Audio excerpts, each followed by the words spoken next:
राजा मोर ध्वज के महलों के आगे वही शिला है। कहते हैं कि इसी शिला पर राजा मोर ध्वज ने अपने बेटे रतन कंवर को 2 भागों में चीरा था। ये वही बरगद का पेड़ है जहां भगवान श्री कृष्ण ने यमराज जी को सिंह के रूप में इसके नीचे बांधा था। ये वाला जो कमरा आप देख रहे हैं, ये वही कमरा है जिसमें राजा मोर ध्वज ने अपने बेटे रतन कंवर को अपने हाथों से चीर के काट के एक भाग इसके अंदर रखा था।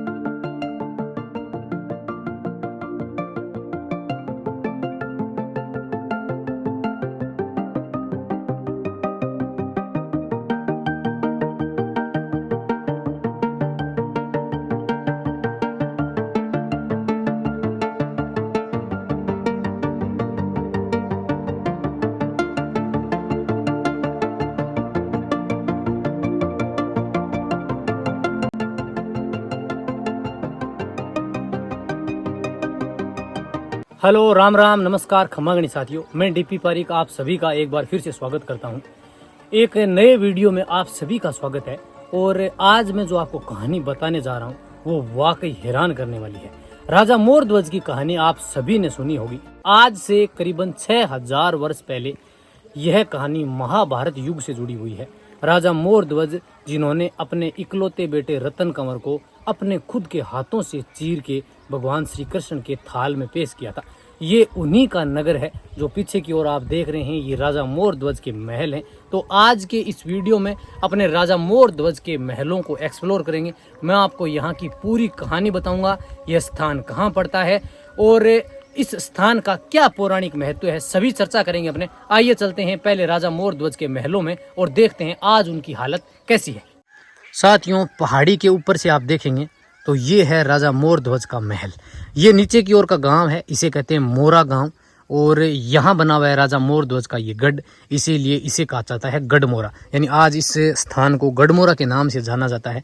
इस तरफ है आप ये जो पत्थरों से बनी हुई दीवारें देख रहे हैं, ये उसी समय की बनी हुई हैं और उनके महलों के अवशेष हैं। मुख्य महल ये वाला है जिसे जीवित रखा गया है। इस तरफ आप देखेंगे तो ऊपर की ओर महल बने हुए हैं और यहाँ से सामने की ओर आपकी नज़र पड़ रही हो तो पहाड़ी के दूसरी तरफ यहाँ बना हुआ है रानी का मंदिर, रानी का महल सॉरी। तो इस रानी के महल में आपने जाएंगे, ये राजा मोर ध्वज का मुख्य महल है। तो आइए शुरू से शुरू करते हैं और पूरी राजा मोर ध्वज की कहानी की चर्चा करते हैं।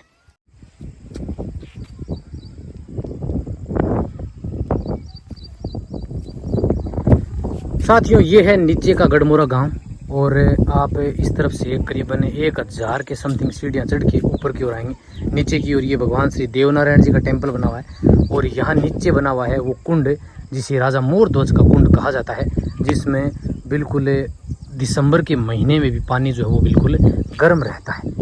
और इस तरफ है ये बना हुआ है ऊपर की ओर राजा के महल। तो चलिए ऊपर चलते हैं। इस रास्ते से करीबन 1000 सीढ़ियाँ चढ़ के और अब हम आ गए हैं ऊपर की ओर। यहाँ इस तरफ है ये वाला जो महादेव का टेंपल है। ऐसा माना जाता है कि जब राजा मोर ध्वज मोर का स्वरूप थे तो यहाँ कहते हैं कि उनकी मृत्यु हुई और ये महादेव जो हैं वो यहाँ प्रकट हुए, जिन्हें आज भूतेश्वर महादेव के नाम से पूजा जाता है। और बरसात जो है वो फिर से शुरू हो रही है और ये जो रास्ता है ये जाता है महलों की ओर। बिल्कुल पत्थरों का, यहाँ ऊपर की ओर आने के बाद में संकड़ा पत्थरों का रास्ता है जिससे होते हुए आप ऊपर की ओर आएंगे। तो आइए थोड़ा सा मैं आपको आगे की ओर लेके चलता हूँ। ये रास्ता है, बस यहाँ से थोड़ा सा आगे की ओर जो है वो महलों का मुख्य रास्ता बना हुआ है। इस गेट को बिल्कुल नया स्वरूप दिया गया है।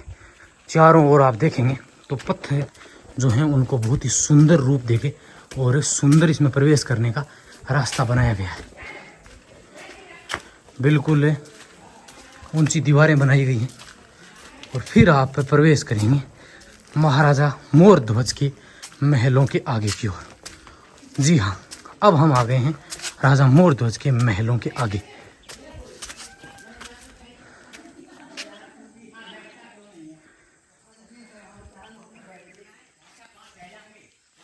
राजा मोर ध्वज के महलों के आगे ये रखी हुई शिला वही शिला है। कहते हैं कि इसी शिला पर राजा मोर ध्वज ने अपने बेटे रतन कंवर को 2 भागों में चीरा था। यहाँ आसपास के गांवों से लोग जो हैं वो इस शिला की पूजा करते हैं और ऐसी मान्यता है कि इस शिला पर लेटने से कमर दर्द जो है उसमें आराम मिलता है। तो थोड़ा सा इस शिला के ऊपर लेट के अपने चेक कर लेते हैं। ऐसी लोगों की मान्यताएं हैं कि इस पर सोने से कमर दर्द में आराम मिलता है। करीबन 8 से 10 फीट लंबाई की ये शिला है, जिसका ये वाला मुख्य भाग है। एक छोटा भाग वहाँ महलों के आगे की तरफ और रखा हुआ है। कहते हैं कि ये उस समय महल में था, जिसके ऊपर रख के रतन कंवर को काटा गया था, और बाद में एक भाग जो है वो यहाँ इस बरगद के नीचे सिंह को दिया गया था, और दूसरा भाग उस कमरे में रखा गया था जो ऊपर की ओर बना हुआ है, जहाँ अपने जाने वाले हैं। उस कमरे में एक भाग को रखा गया था।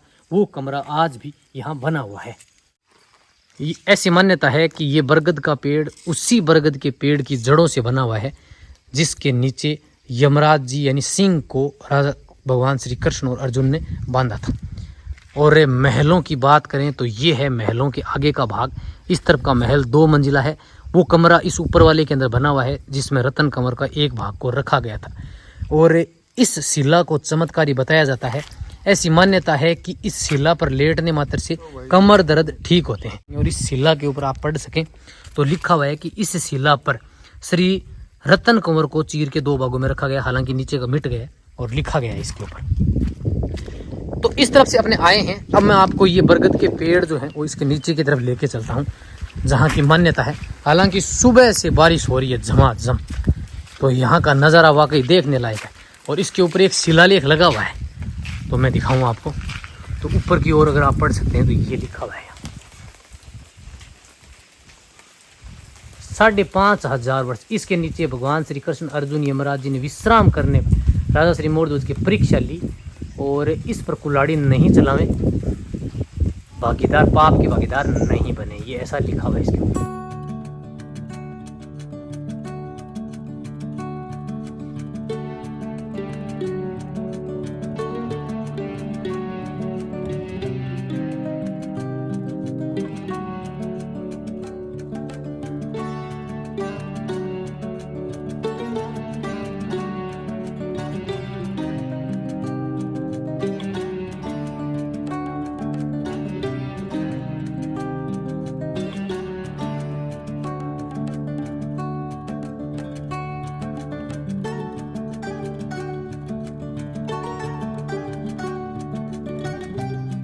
साथियों, राजा मोरध्वज के महलों के इस तरफ आपको उन पहाड़ियों के बीच में से जो रास्ता दिखाई दे रहा है, ऐसी मान्यता है भगवान श्री कृष्ण और यमराज जी जो कि शेर के स्वरूप में थे, इसी स्थान से आए थे। इस रास्ते से होते हुए आप ऊपर से, वहाँ से जो ऊपर के गांव के जो लोग हैं, स्थानीय निवासी यहाँ से आते हुए नज़र आ रहे होंगे।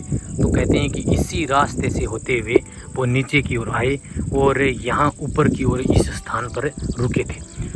यहाँ ऊपर की ओर कहते हैं कि जब इन महलों में इन स्थान पे आके निवास किया, तब राजा मोरध्वज को पता चला, और फिर उनकी मेहमान नवाजी के लिए राजा मोरध्वज ने उनको महलों के अंदर आमंत्रित किया था।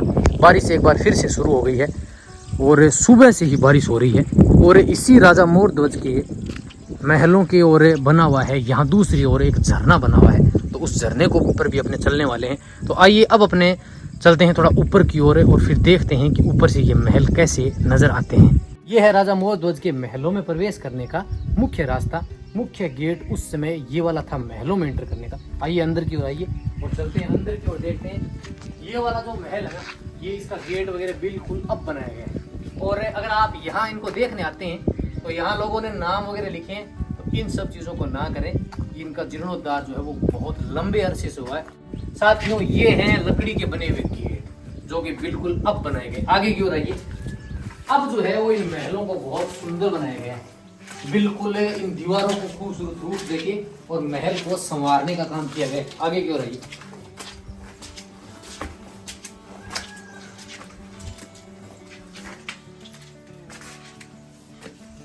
महलों के अंदर की ओर आप आएंगे तो आपको करीबन 4 से 5 दरवाजे पार करने पड़ेंगे।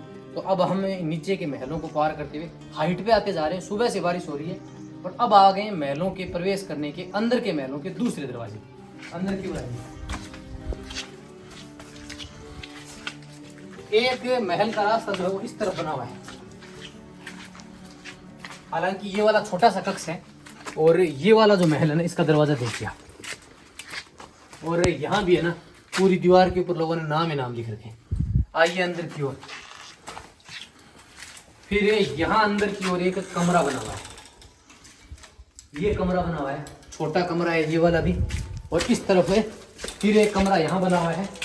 ये है राजा मोरध्वज के महलों में प्रवेश करने का मुख्य गेट। हालांकि आप देख सकते हैं कि इनका जीर्णोद्धार अभी हुआ है, लेकिन फिर भी ये गेट जो है वो ये टूटने लगे हैं। सामने का गेट है वो टूट के नीचे गिर गया।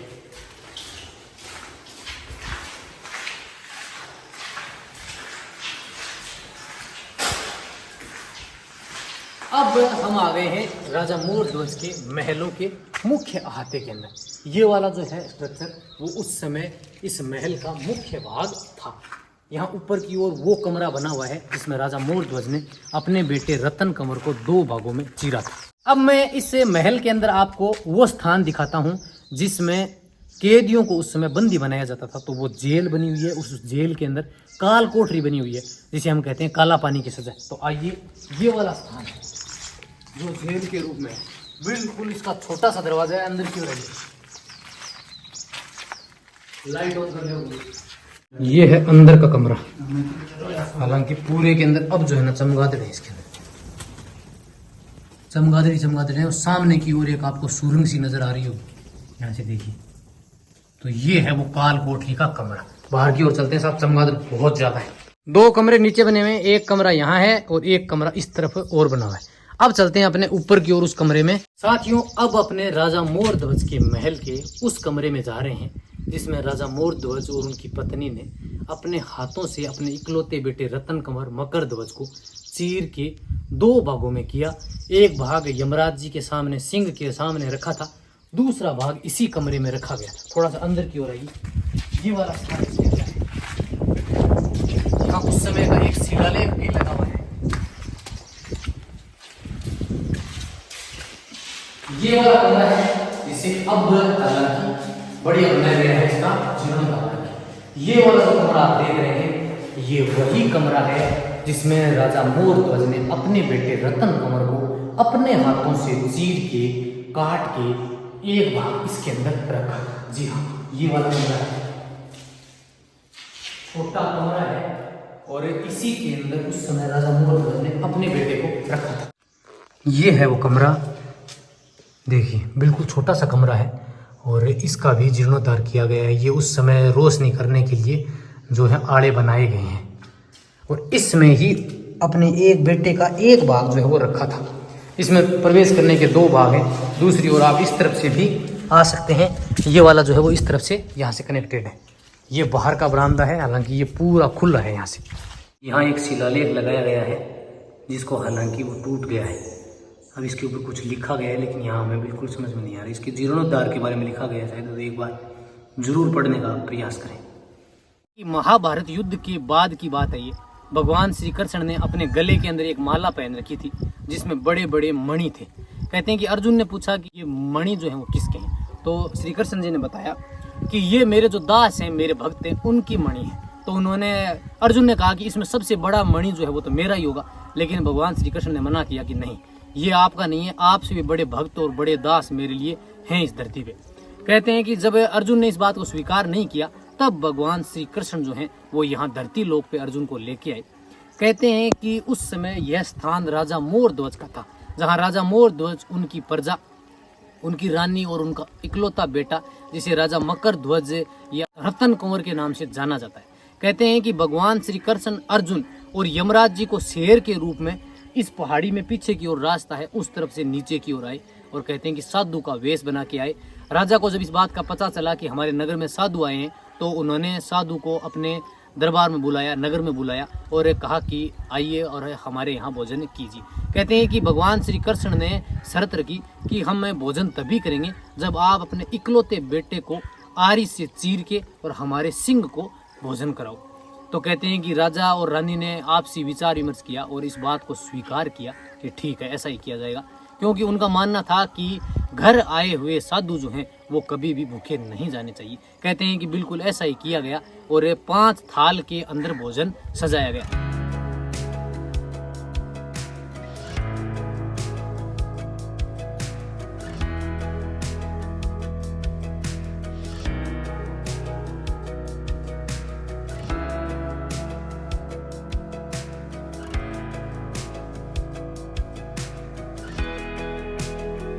तो राजा मोरध्वज के महलों से अब आ गए अपने पीछे की ओर।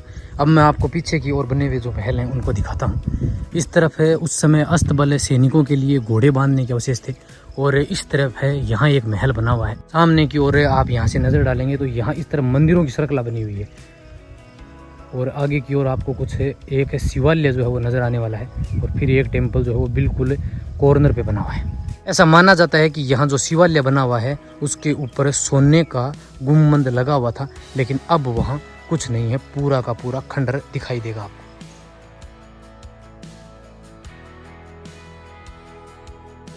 तो ऊपर से होते हुए हम आ गए हैं इस महल के बिल्कुल आगे की ओर, और इस वाले महल की डिज़ाइन देखिए। सभी महलों को नवीनीकरण किया गया है, लेकिन आप जब इस महल की डिज़ाइन देखेंगे तो आप देखते रह जाएंगे।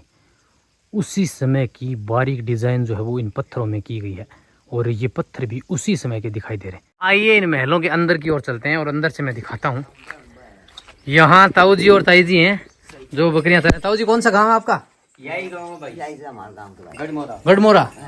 तो ये राजा मोरध्वज की महल है। राजा धर्मोर का ये मैं तो घना आदमी गए भाई साहब, यह उज्जवल होगी के साहब और राजा राजा राजा रानी ने महल का जो उजड़ होगा भाई। अब तो बेकुंठ को गई पूरी नगरी। तो यहाँ कृष्ण जी आए थे। ये वाला जो महल है ना, ये आप देखिए, और इसकी खंबी देखिए, ऊपर का पूरा पार्टीशन जो है वो इस खंबी के ऊपर ही खड़ा किया गया है। वाकई बहुत खूबसूरत है जी। और इस तरफ जो है ना, ये अंदर की ओर हाइट देखिए कमरे बनाए गए। एक कमरा जो है वो इस तरफ बनाया गया है। ये देखिए, इस महल के पीछे का दरवाजा आप देखेंगे तो ऐसा लगेगा कि इसके पीछे की ओर भी उस समय महल जो है वो रहे होंगे। चलो ठीक है ताऊ जी, राम राम। राम राम राम भाई। तो चलिए अब अपने चलते हैं उस तरफ जो सामने मंदिर बने हुए हैं, वहां चलते हैं और देखते हैं कि मंदिर कैसे। 5 थाल के अंदर भोजन लगा दिया गया। राजा मोरध्वज, उनकी पत्नी, अर्जुन, भगवान श्री कृष्ण और यमराज जी के लिए सिंह के रूप में उनके लिए भोजन लगाया गया। लेकिन कहते हैं कि श्री कृष्ण जी ने कहा कि आप एक थाल में भोजन और लगाइए और आपके बेटे को आवाज लगाइए। तब कहते हैं कि राजा और रानी की आंखों में आंसू आ गए, और उन्होंने कहा कि हमने हमारे बेटे को हमारे हाथों से चीरा है, आप इस तरह का मजाक मत कीजिए। तब कहते हैं कि जब साधु ने बार बार कहा तो राजा ने अपने बेटे को आवाज दी, और कहते हैं कि रतन कंवर महलों में से भागता हुआ दौड़ता हुआ यहाँ आया, और फिर अर्जुन जो है वो भगवान श्री कृष्ण के पैरों में नतमस्तक हो गया, और उसने स्वीकार किया कि मैं जो है वो आपके भक्तों की श्रेणी में बिल्कुल तुच्छ हूँ, और ऐसे सत्यनिष्ठ, ऐसे कर्तव्य प्राण और धर्म को बचाने वाले ऐसे राजा आज भी पृथ्वीलोक में मौजूद है। कहते हैं कि उसके बाद में यह पूरा नगर श्री कृष्ण के साथ बैकुंठ की ओर रवाना हुआ। साथियों, ये राजा मोरध्वज का नगर है, इसका जीर्णोद्धार अब किया गया है। कहते हैं कि महादेव और पार्वती ने उनको आशीर्वाद दिया, और इस नगर का निर्माण, इस नगर को उन्होंने ही बसाया था, और फिर राजा मोरध्वज यहाँ कई वर्षों तक रहे और उन्होंने धर्म को बचाए रखा। ये वाला जो स्थान है, ये मंदिर उस समय के बने हुए हैं। आशा करता हूँ कि ये वीडियो आप सभी को पसंद आया होगा।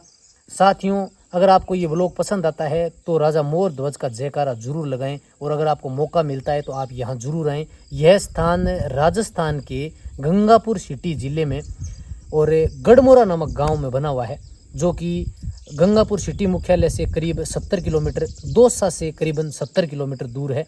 गंगनादोती तहसील से यह करीबन 20 किलोमीटर दूर है। तो आप यहाँ 2 व्हीलर 4 व्हीलर जो है वो लेके आ सकते हैं। बढ़िया अच्छा क्वालिटी का रोड यहाँ तक बना हुआ है, यहाँ जरूर विजिट करें। ये मोरा गांव है, और इसके जो घर है ना, वो देखने पे आपको बिल्कुल पता चलेगा कि उसी समय के प्राचीन आवास जो है ना, वो उस समय के बने हुए हैं। तो ये मोरा गांव है, ऊपर है ये गढ़, इसीलिए इस स्थान को, इस गांव को आज कहा जाता है गढ़मोरा। और जहाँ एक प्राकृतिक भव्य झरना बनता है, जिसे देखने के लिए हजारों लोग जो है आते हैं। साथियों, मैं डीपी पारिक, और ये थे राजा मोरध्वज के महल, जिनकी कहानी करीबन 6000 वर्ष पुरानी है। यहाँ गढ़मोरा के अंदर एक झरना भी बना हुआ है, इसका वीडियो हमने अलग से बनाया हुआ है। साथियों, आशा करता हूँ कि आप सभी को ये व्लॉग, ये वीडियो पसंद आया होगा। ये कहानी पुराणों से ली गई है, इसमें अगर आपको कोई त्रुटि नज़र आती है तो हमें कमेंट करके ज़रूर बताएं। साथियों, मिलते हैं किसी अन्य डेस्टिनेशन पर, तब तक के लिए जय हिंद, जय भारत।